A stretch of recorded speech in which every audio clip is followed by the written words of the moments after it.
Hello dear friends, welcome back on your YouTube channel agri capital. आपको आज की class में मैं पढ़ाने वाला हूं हॉर्टिकल्चर का क्लासिफिकेशन। मैं आपका दोस्त ईश्वर चौधरी आप सबका स्वागत करता हूं। आज के इस क्लास में अपन डिटेल से पढ़ेंगे।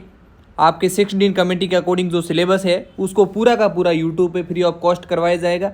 आपने पिछली 2 क्लास नहीं देखी है तो इसी वीडियो के डिस्क्रिप्शन बॉक्स में वो क्लास दे रखी है और इसकी ये PDF आपको कहाँ पर मिलेगी जो मैं आपको पढ़ा रहा हूँ। एग्री कैपिटल का ऐप डाउनलोड कर लेना प्ले स्टोर से। आपको हिंदी और इंग्लिश में वहाँ पे दोनों लैंग्वेज में नोट्स मिल जाएंगे। यदि आप हिंदी में पढ़ना चाह रहे हो तो हिंदी में नोट्स मिल जाएंगे और आप इंग्लिश में पढ़ना चाह रहे हो तो इंग्लिश में नोट्स मिल जाएंगे। मैं आपको इस PDF के माध्यम से ये लिखा हुआ इंग्लिश में, लेकिन मैं आपको दोनों तरीके से समझा दूंगा, हिंदी में भी समझा दूंगा और इंग्लिश में भी समझा दूंगा। तो आज इस वीडियो में अपन बात करेंगे क्लासिफिकेशन की। हॉर्टिकल्चर का क्लासिफिकेशन किस तरीके से किया गया है और ये आपके कॉम्पिटिटिव एग्जाम से लेके आपके सेमेस्टर एग्जाम में और मिड टर्म एग्जाम में भी पूछा जाएगा। 100% है। आपके अभी मिड आने वाले हैं, किसी स्टूडेंट्स के किसी कॉलेज में मिड हो गए तो अच्छी बात है, सेमेस्टर एंड के लिए पढ़ो और बाकी मिड टर्म नज़दीक है तो आप मिड टर्म के लिए भी देख सकते हो। मैं आपको पूरा अच्छे से एक एक चीज़ को डिटेल से पढ़ाऊँगा। और अभी तक जिन दोस्तों ने एप्लीकेशन को डाउनलोड नहीं किया तो जल्दी से एप्लीकेशन डाउनलोड करके सभी सब्जेक्ट के नोट्स वहाँ से आप देख सकते हो। आपको प्रॉपरली क्लासेज यहाँ पे यूट्यूब पे 1 by 1 मिल रही है। सबसे पहले अपन बात करेंगे कि हॉर्टिकल्चर का क्लासिफिकेशन मतलब हिंदी मीडियम वाले परेशान हो रहे हैं कि क्लासिफिकेशन मतलब वर्गीकरण। दोस्तों, हॉर्टिकल्चर यानी उद्यान विज्ञान का वर्गीकरण क्यों किया गया है और वर्गीकरण का मतलब क्या है। देखो, आपको पता है बहुत सारे प्लांट हैं वो एक ही ग्रुप्स के होते हैं या उनके अंदर कॉमन लक्षण होते हैं, तो उनको क्लासिफिकेशन करते वक्त अपन क्या करते हैं, एक ही कैटेगरी में रख जाते हैं ना। उससे क्या अपने को मतलब क्या होता है कि भाई क्लासिफिकेशन क्यों करते हैं। जैसे कोई भी पौधे की साइंटिफिक तरीके से या उसके अंदर कोई अपने को कल्चरल ऑपरेशन करना है या कोई आपको प्रोपोगेशन करना है या पेस्ट एंड डिजीज़ का आपको मैनेजमेंट करना है तो वो आसानी हो, इसके लिए अपन क्या करते हैं, क्लासिफिकेशन करते हैं। देखो, क्लासिफिकेशन की आपको डेफिनेशन तो नहीं पूछेगा, लेकिन आपको समझना जरूरी है कि कोई प्रैक्टिकल वाइवा में पूछ ले कि हॉर्टिकल्चर क्लासिफिकेशन क्यों करते हैं तो, और पहले पूछ ले क्लासिफिकेशन क्या होता है तो बोलना कि भाई एक ही कैटेगरी के जो प्लांट्स होते हैं उनको एक कैटेगरी में रख देते हैं और बाकी सबको अलग अलग कैटेगरी वाइज पौधों का क्लासिफिकेशन कर देते हैं, उसको हम क्लासिफिकेशन कहते हैं। ठीक है। अब देखो, बेसिकली हॉर्टिकल्चर के अंदर क्लासिफिकेशन की बात करें तो या 2 टाइप्स के क्लासिफिकेशन होंगे। मैं बहुत सारी चीज़ें आपको बता रहा हूँ, यहाँ पे लिखी हुई नहीं है, लेकिन मैं बहुत सारी एक्स्ट्रा चीज़ें भी बताता हूँ, वो चीज़ें आपके लिए बहुत फायदेमंद रहेगी। एक होता है आपका हॉर्टिकल्चरल क्लासिफिकेशन यानी कि उद्यानिकी क्लासिफिकेशन, और एक होता है बोटेनिकल क्लासिफिकेशन मतलब वनस्पति के आधार पर। ठीक है, 2 टाइप का क्लासिफिकेशन होता है, इस चीज़ को आपको अच्छे से ध्यान रखना है। उसके बाद में नेक्स्ट अपन बात करते हैं कि हॉर्टिकल्चर का क्लासिफिकेशन है जो अपना इसका पर्पस क्या है क्लासिफिकेशन का, ये अच्छे से याद रहना चाहिए। For easy and quick cultural operation, अपने को क्लासिफिकेशन इसलिए कर रहे हैं कि अपना जो भी आसानी से कल्चरल ऑपरेशन डन हो सके, इसलिए क्लासिफिकेशन करते हैं। ठीक है। उसके बाद में नेक्स्ट मैं आपको बताता हूँ कि breeding purpose and involve new varieties. भाई अपना ब्रीडिंग पर्पस के माध्यम से अच्छी वेराइटी डेवलप की जा सके, इसके लिए भी अपन क्या करते हैं, यहाँ पे ये क्लासिफिकेशन करते हैं। ठीक है। उसके बाद में अपना स्टडी है उसको इजी बनाने के लिए, हॉर्टिकल्चर की जो स्टडी है वो कॉम्प्लेक्स हो रखी, उसको इजी बनाने के लिए, आसान बनाने के लिए, सरल बनाने के लिए, तब भी हम क्या करते हैं, क्लासिफिकेशन करते हैं। उसके बाद में आप समरूपता एवं उचित प्रबंधन के लिए, बेटर मैनेजमेंट के लिए भी आप क्या करते हो, क्लासिफिकेशन करते हो। उसके बाद में effective control of paste and disease management के लिए, यदि कोई आपकी क्रॉप्स के अंदर फसल के अंदर या प्लांट्स के अंदर पेस्ट एंड डिजीज का अटैक हो गया है तो उसको ईजी से कंट्रोल करने के लिए आप लोग क्या करोगे, क्लासिफिकेशन करोगे। तभी आपको पता चलेगा कि कौन सी पेस्ट लगी, कौन सी डिजीज़ लगी है, पेस्ट है या डिजीज़ है। वो चीज़ें सारी तभी पॉसिबल हो पाएगी जब आपको बेटर रूप से प्रॉपरली क्लासिफिकेशन पता हो। ठीक है। अब नेक्स्ट अपन बात करते हैं कि horticultural plants are classified on the following basis. सबसे पहले अपन बात करते हैं कि कौन कौन सी कैटेगरी के बेसिस पे बांटा गया है, ये चीज़ आपको पता होना चाहिए। एग्जाम में यदि क्लासिफिकेशन आए तो सबसे पहले आपको इसी तरीके से लिखना है कि पर्पज ऑफ क्लासिफिकेशन। उसके बाद में सारे पॉइंट्स होते हैं ना, आपको बाई चांस डेफिनेशन नहीं आती है तो जो पॉइंट्स दे रखे हैं ना, इस तरीके से आपको एक साथ लिख दोगे ना तो आपको वहाँ पे जो इवैल्यूएटर होता है आपको मार्क्स देने में मज़े से मार्क्स देगा कि इस बंदे को पूरा तो आता तो है कम से कम। हम पढ़ाने के साथ साथ में ये भी अब आपको बता देंगे कि मार्क्स किस तरीके से लाए, ये भी ज़रूरी है ना। तो सबसे पहले अपन बात करते हैं on the basis of duration of life span. Second अपन बात करते हैं on the basis of climatic requirement. अब हिंदी वाले इतना तो समझ सकते हो कि किसके, पहला जीवन चक्र के आधार पर, ठीक है, लाइफ स्पेन के आधार पर उसकी जीवन क्षमता क्या है उसके बेसिस पे बांटा गया है। दूसरा अपन बात करें तो क्लाइमेटिक रिक्वायरमेंट, जलवायु की आवश्यकता के आधार पर हॉर्टिकल्चर का क्लासिफिकेशन किस तरीके से किया गया है। अब तीसरा बात करते हैं on the basis of growth, वृद्धि हैबिट, उसकी वृद्धि की हैबिट क्या है, और फिजियोलॉजिकल करेक्टर्स यानी उसकी वृद्धि हैबिट और बढ़वार किस तरीके की है उसके आधार पर किस तरीके से क्लासिफिकेशन किया गया है। उसके बाद में नेक्स्ट है plant parts and used for consumption. अगला है कि पौधे के जो पार्ट्स होते हैं उसका यूज किस तरीके से किया जाता है उसके आधार पर क्लासिफिकेशन किया गया है। नेक्स्ट अपन बात करते हैं लीव्स के आधार पर are shed during the year, okay. उसके बाद में लॉन्गेविटी और उसके बाद में बोटेनिकल क्लासिफिकेशन।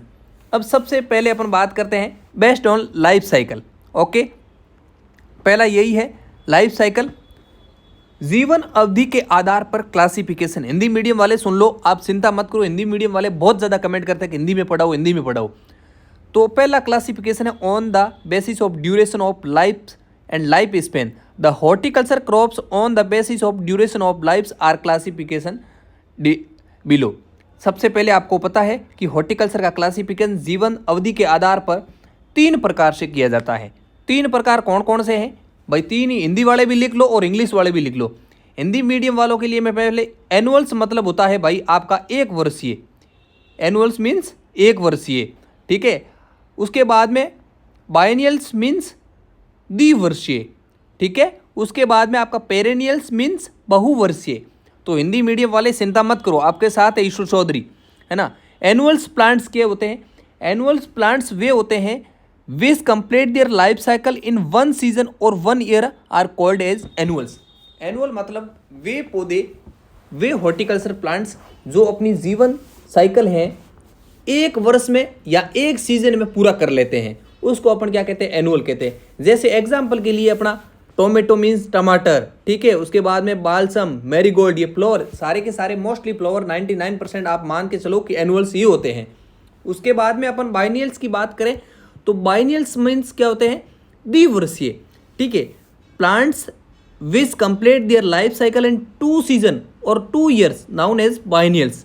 देखो इसको मैं अच्छे से समझा सकता हूँ कि वे पौधे जो अपनी लाइफ साइकिल है 2 सीजन या 2 वर्ष के अंदर कंप्लीट करते हैं। फर्स्ट वर्ष में क्या करेंगे? वो वानस्पतिक वृद्धि करेंगे, और दूसरे वर्ष में क्या करेंगे? वो आपकी जो फल फ्रूट वाली अवस्था होती है, बीज निर्माण का वगैरह, सेकेंड ईयर में करेंगे। पहले में तो वो क्या करेंगे? वानस्पतिक वृद्धि करेंगे, जैसे वो ग्रोविंग करना, स्टेप निकलना, पत्तियां निकलना, फ्लोर निकलना, ये सारे पहले वर्ष में करते हैं। और दूसरे वर्ष में उसकी जो अपनी एल्ड वाली, जैसे बीज के लिए बीज निर्माण वगैरह प्रक्रिया होती है, वो सेकेंड वर्ष में करते हैं। जैसे कि अपना ऑनियन हो गया, केबेज हो गया, ट्रूरोज हो गया, यानी कि ये सारे के सारे एग्जाम्पल है बाइनियल्स में आते हैं। पेरेनियल्स मतलब बहुवर्षीय, बहुवर्षीय पादप। Plants which require more than 2 years to complete their life cycles are called perennials. यानी पेरेनियल्स का मतलब ये है कि वे प्लांट्स जो अपनी लाइफ साइकिल को 2 या 2 से अधिक वर्षों में कंप्लीट करते हैं उसको पेरेनियल्स बोलते हैं, ओके। पेरेनियल्स के एग्जाम्पल अपन मान सकते हैं, मैंगो हो गया आपका, उसके बाद में बनाना हो गया, ये सारे के सारे पेरेनियल्स है। अब पेरेनियल्स को भी यहाँ पे 2 टाइप्स में बांटा गया है, इतना कोई ज़रूरी नहीं है, आप इसको देख सकते हो और नहीं भी देख सकते हो, जिसको डिटेल में पढ़ना हो तो देख सकता है, वुडी और हर्बेशियस। अब सेकंड अपन बात करते हैं on the basis of climatic requirement. देखो on the basis of climatic requirement मतलब इसका ये है कि जलवायु की आवश्यकता के आधार पर हॉर्टिकल्चर जो प्लांट्स है, हॉर्टिकल्चर क्रॉप्स है, उसको किस तरीके से डिवाइड किया गया, किस तरीके से क्लासिफाइड किया गया है, वो यहाँ पे अपन देखेंगे। सबसे पहले आपको पता है कि 3 टाइप्स के हैं, ये भी बेसिकली 3 टाइप्स के हैं। कौन कौन से 3 टाइप्स है तो आप देख सकते हो, यहाँ पे दे रखा है टेम्परेट हॉर्टिकल्चर। टेम्परेट मतलब इसका मतलब क्या होता है? टेम्परेट का मतलब होता है शीतोष्ण, ठीक है। उसके बाद में सेकंड दे रखा है आपका, देखो ये इन्होंने सब अलग अलग दे रखा है, लेकिन मैं इसको आपको अलग अलग नहीं बताऊंगा। इन्होंने ए में टेम्परेट दे रखा है, उसके बाद में सेकंड में सब ट्रॉपिकल दे रखा है, और थर्ड में दे रखा है ट्रॉपिकल। अब तीनों, टेम्परेट का मतलब शीतोष्ण होता है, सब ट्रॉपिकल मतलब आपका उपोष्ण होता है, ठीक है, और ट्रॉपिकल मतलब उष्ण होता है, ओके। इस तरीके से। अब टेम्परेट क्या होता है? In temperate region the temperature in winter season falls below freezing point, the crop shed their leaves and go into rest.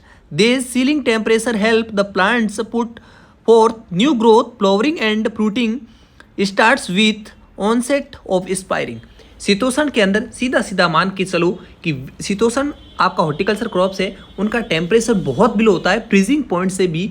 जैसे अपने मैं बात करूँ रीजन कौन से होते हैं, जैसे जम्मू कश्मीर साइड हो गया, हिमाचल साइड हो गया, यहाँ जो भी इस रीजन के फ्रूट्स हैं वो क्या आएंगे, टेम्परेट के अंदर आएंगे। टेम्परेट के अंदर आप सीधा सा मान के चलो कि टेम्परेचर बहुत कम होता है। तो एग्जाम्पल के लिए फ्रूट में बात करें, एप्पल हो गया, पियर हो गया।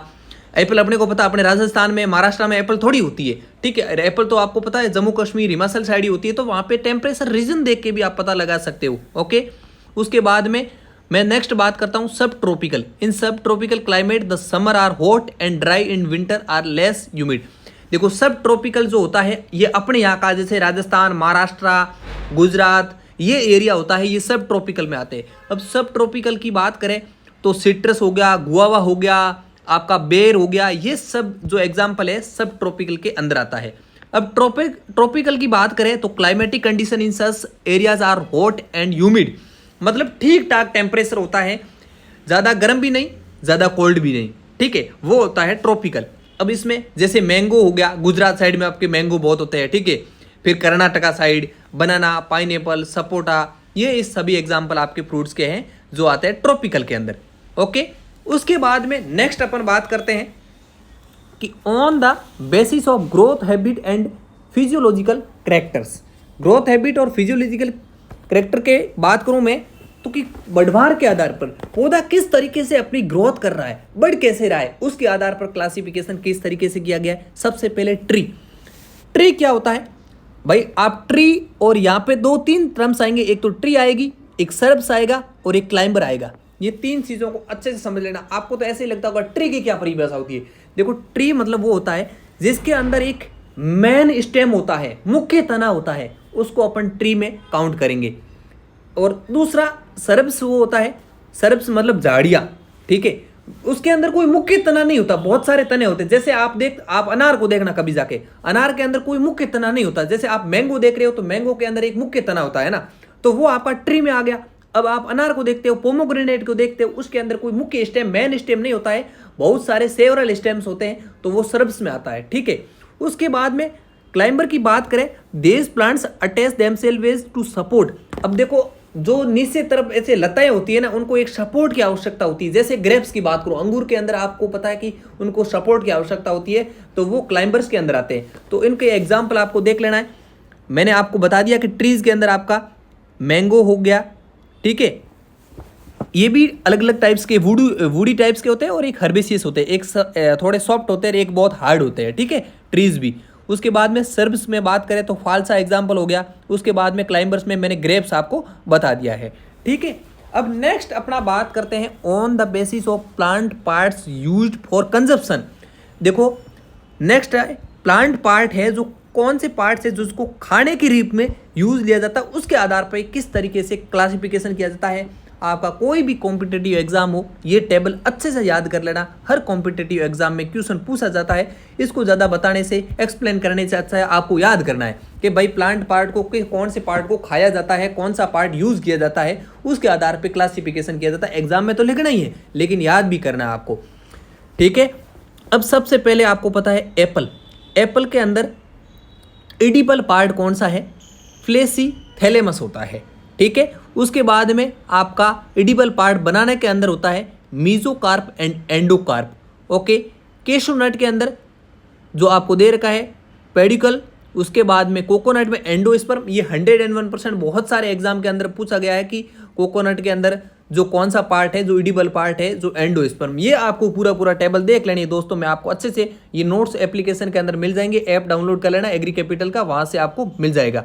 अब प्लांटेशन क्रॉप्स के अंदर भी दे रखा है एडिबल पार्ट्स, ये आपको याद करने की चीज़ है दोस्तों, है ना।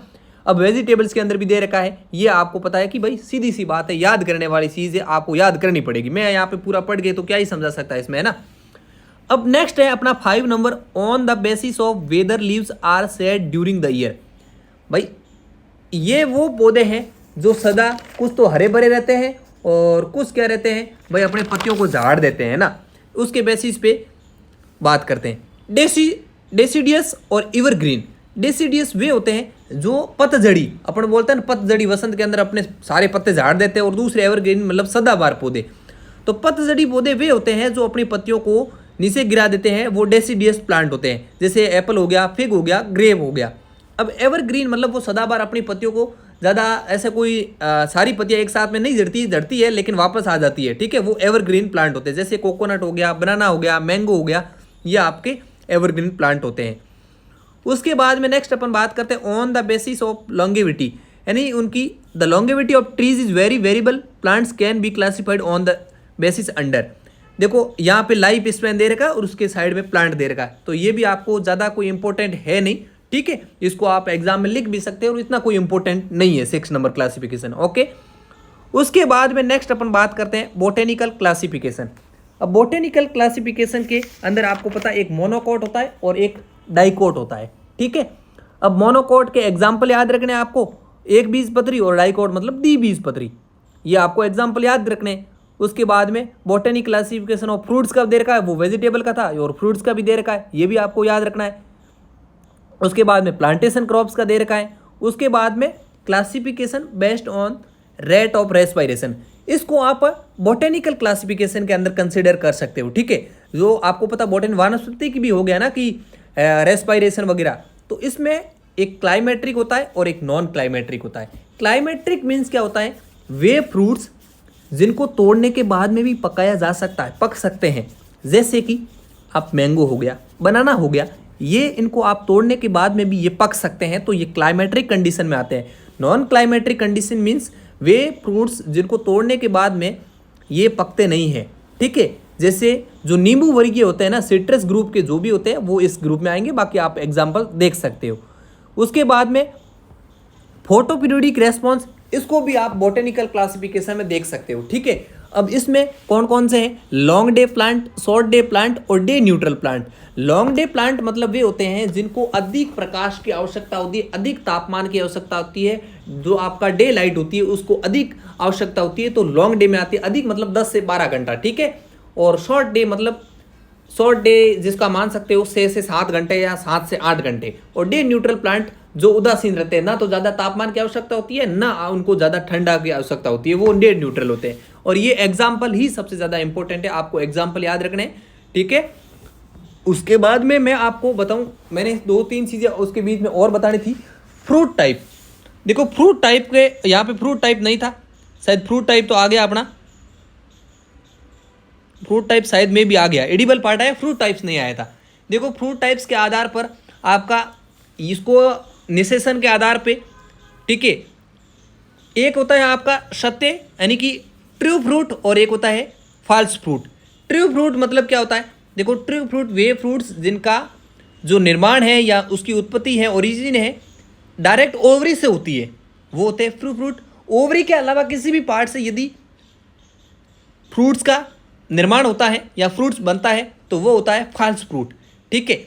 ये आपके फ्रूट्स के टाइप हो गए। और फ्रूट्स के टाइप में आप देख सकते हो सिंपल फ्रूट, ठीक है, सिंपल फ्रूट आता है, एक ड्रूप आता है, स्टोन आता है, ये सारे के सारे आपके फ्रूट टाइप है, ये भी आपको याद रखना है।